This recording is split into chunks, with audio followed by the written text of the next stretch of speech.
guys! Welcome back to our channel! So for today's video guys, pag-uusapan naman natin ang app na Celebi. Alam naman natin na marami nang umaalis sa app na ito.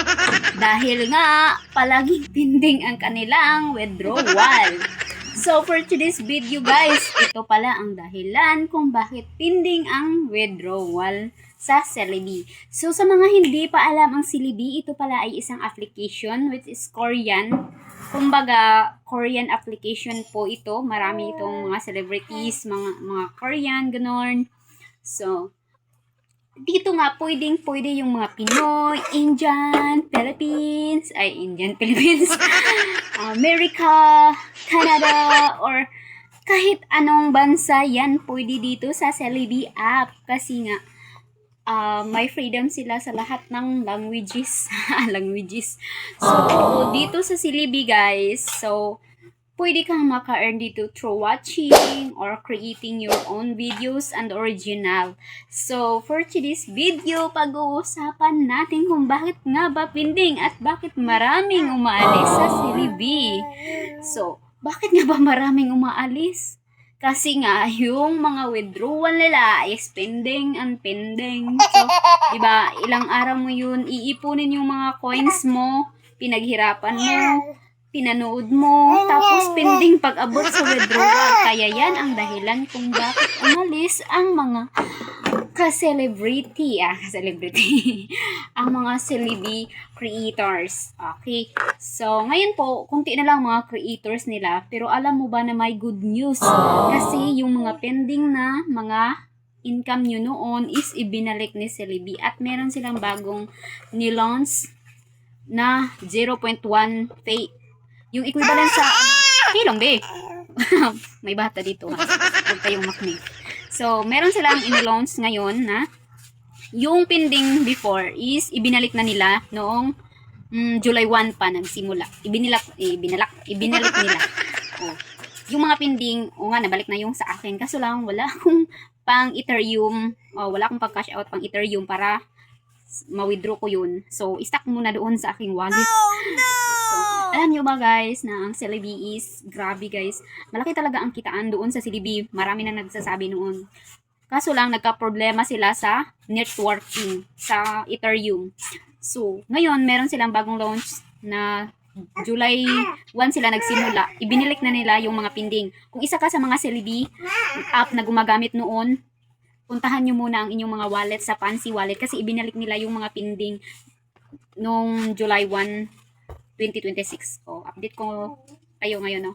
Pwede nyong puntahan ang inyong mga Celebi Fancy Wallet kasi ibinalik na nila. Kasi ibinalik nila sa akin eh. Kaya pala pending guys. Ito yung dahilan kung bakit pending. So, ito yung gusto nyong marinig kung bakit pending talaga. So, pending, unang dahilan is dapat kung mag-cash out kayo, dapat meron ng loon ng Ethereum balance ang inyong Fancy Wallet. So, saan nga ba tayo kukuha ng Ethereum balance? Siyempre, mag-cash in kayo doon sa coin.ph. Doon, tapos, i-copy-link mo lang yung wallet doon sa Fancy. Pumunta kayo sa coin.ph nyo. Doon kayo mag-cash in para yan sa pag-cash out nyo sa Fancy Coins. Para gas po yan sa ibang bansa. Kumbaga, bayad. May bayad talaga pag mag-cash out. So, pangalawa, kaya pending ang inyong Celebi coins. Kasi, alam niyo yun, kapag hindi original yung mga videos nyo is, hindi nila yun babayaran. Kahit na nakuha nyo na yung pens, babawiin nila yun pagdating sa payout. So ito yung na-search ko guys. Ito yung sagot nila. Yun. So, sa mga Celebi app before, so meron silang bagong launch ngayon. Mukhang maganda naman kasi meron nang nakapag-payout ngayon.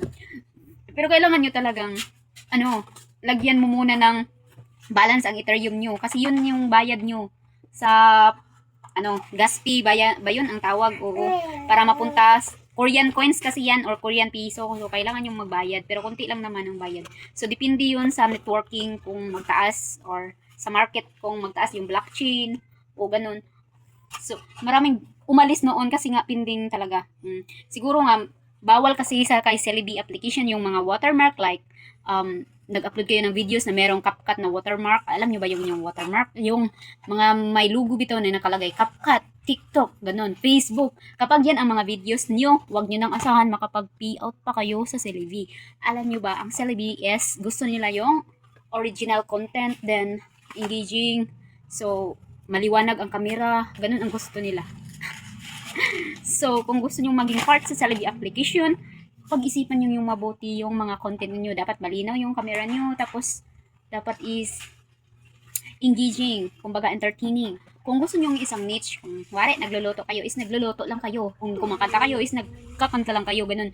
O, then, pwede naman kahit anong videos, basta maliwanag ang inyong camera. Kasi, ilalagay nila yun sa FYP. Ano ba yung FYP doon? I-recommend nila yung mga videos natin. So, kunti na lang ang mga dahilan noon, mga creator, dahil nga sa pending. So, yun pala ang dahilan, guys. Nag-search ako, nagtanong-tanong ako, bakit nga ba pending? So, dalawang dahilan lang pala yun. Una, yung unoriginal content. Excuse me. Pangalawa is wait lang.